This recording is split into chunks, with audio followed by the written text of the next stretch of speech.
So when we're thinking about products that'll have big enterprise adoption, I still think that smart glasses are the wave of the future, or at least the next couple years. Watches have their own benefits in terms of still being able to enable hands-free work, but smart glasses are unique in that they still provide that information. There's a broader amount of screen real estate available, and you can not only do simple things like guide an employee through a series of instructions, but you can also do more complex, like augmented reality overlays. And so that's where I think most of the value that Accenture's clients are seeing will be.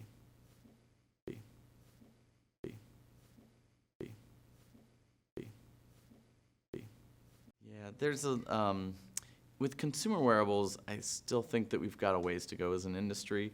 It's tougher because the aesthetics are so much more important for consumers. If you're going to wear smart glasses on your face, that is essentially a computer, and it's a big deal. It's something that's very different. It's a different behavior for all of us.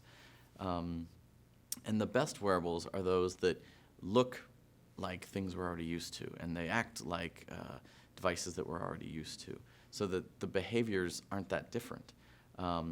So I think that's the first reason, is that consumer wearables, aesthetically don't quite look and feel like the devices we're used to. They're getting there.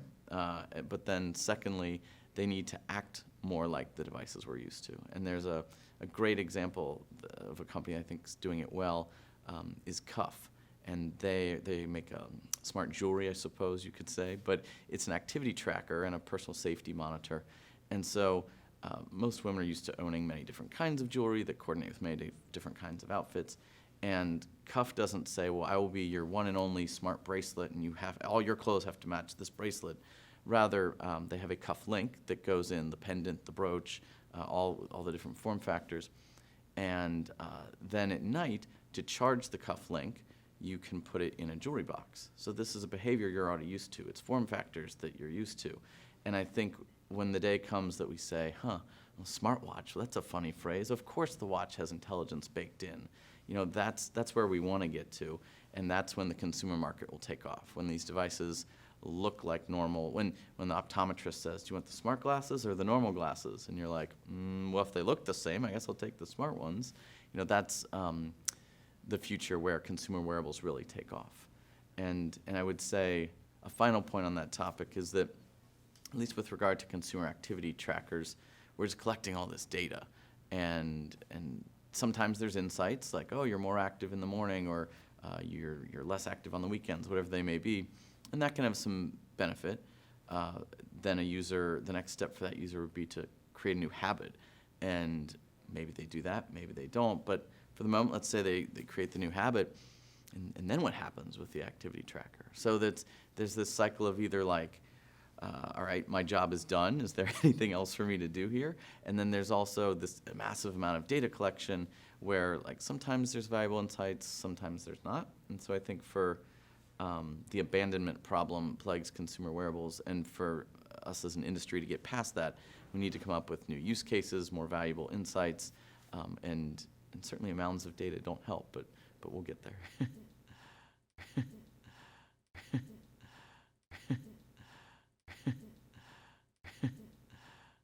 So when it comes to the current maturity of enterprise wearables, I would say that in some ways it's even outpacing consumer adoption. I mean, certainly lots of people have fitness trackers, and by no means am I saying that the Fortune 500 has stockpiles of smart glasses that are amassing all the jawbone ups and that. But I think we're getting more value in the enterprise right now. There's three things that are distinct about enterprise wearables. They're not worried about the aesthetics as much as in the consumer use cases. Enterprises have much deeper pockets, and the value propositions are much better defined. And so for that reason, we're seeing greater adoption. And most of our clients, at least the ones that listen to my advice, are starting with two different use cases.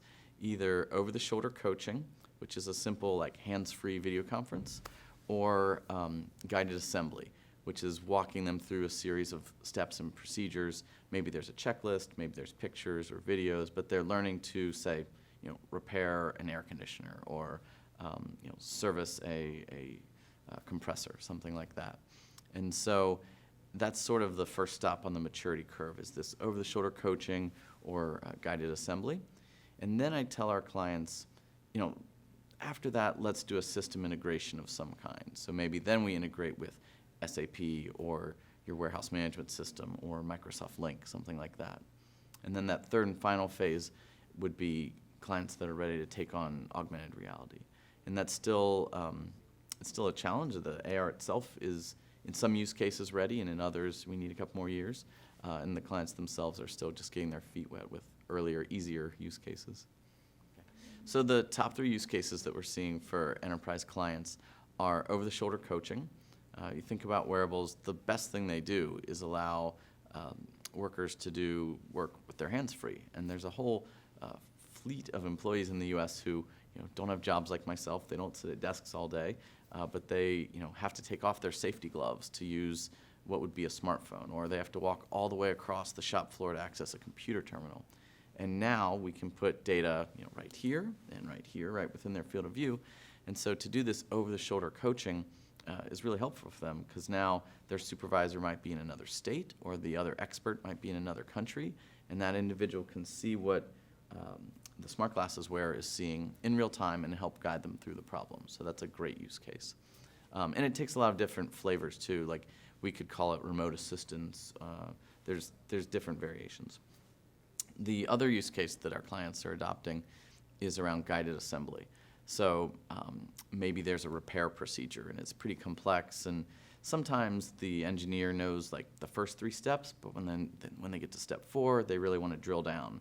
So it's nice to be able to go a couple layers deep and pull up the schematic, or see a video, or better yet, do an over-the-shoulder coaching session where they would connect with a previous employee who's worked on that step. So that's a really powerful use case. And the third one is around kind of like a real-time maintenance and monitoring scenario where someone would walk a shop floor, and through the use of either augmented reality or beacons, they could get alerts when a particular machine was in need of service or was running past a threshold. There's even some really cool use cases where AR glasses can read a gauge and, when combined with IoT concepts, report back that data to the wearer.